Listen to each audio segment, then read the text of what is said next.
Hello and welcome to the Virtual Lead Auditor training course on ISO 9001-2015. In today's session, we'll be covering Lesson 9, Corrective Action and Preventive Action, often referred to as CAPA. By the end of this video, you will understand the difference between correction, corrective action, and preventive action. How to use root cause analysis tools like the 5 whys and fishbone diagram. The steps to implement an effective CAPA process. The proper documentation requirements. And a real-world example from the garment manufacturing industry.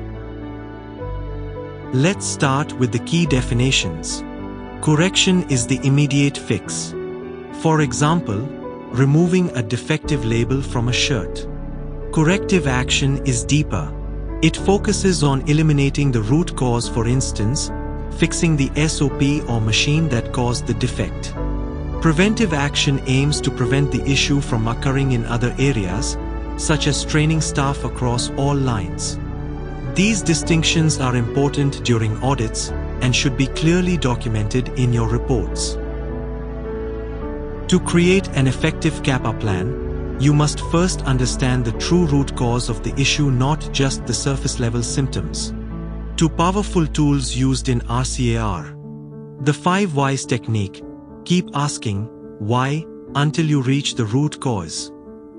The fishbone diagram, also called the Ishikawa diagram, which categorizes possible causes into groups like methods, materials, machines, and manpower.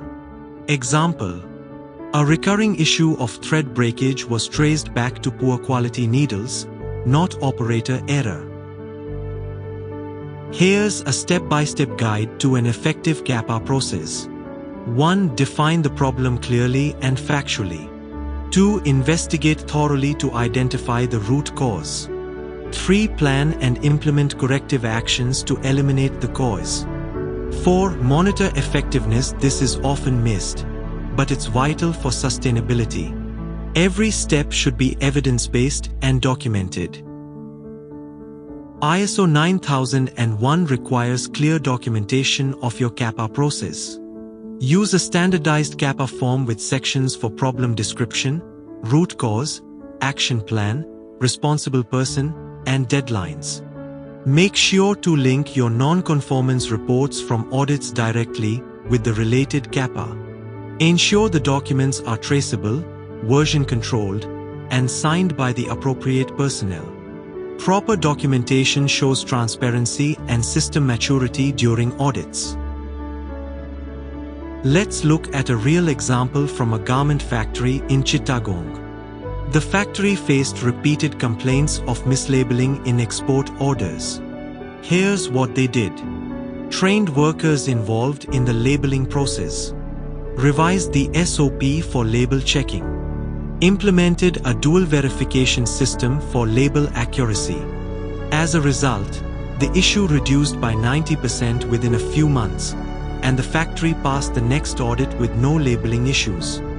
This is how a practical CAPA process works. Activity and homework. Now it's your turn. Activity. Use the 5 whys to identify the root cause, then propose a CAPA plan. Homework. Take one of your own NCRs from Lesson 8. Apply RCA techniques and develop a full CAPA report. We hope this session gave you a practical and clear understanding of how to use CAPA to improve your systems and avoid repeat issues. If you found this video helpful, don't forget to like, subscribe, and hit the bell icon to get updates on new lessons.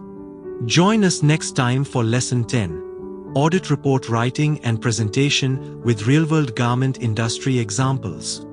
Thank you for watching, and see you in the next session.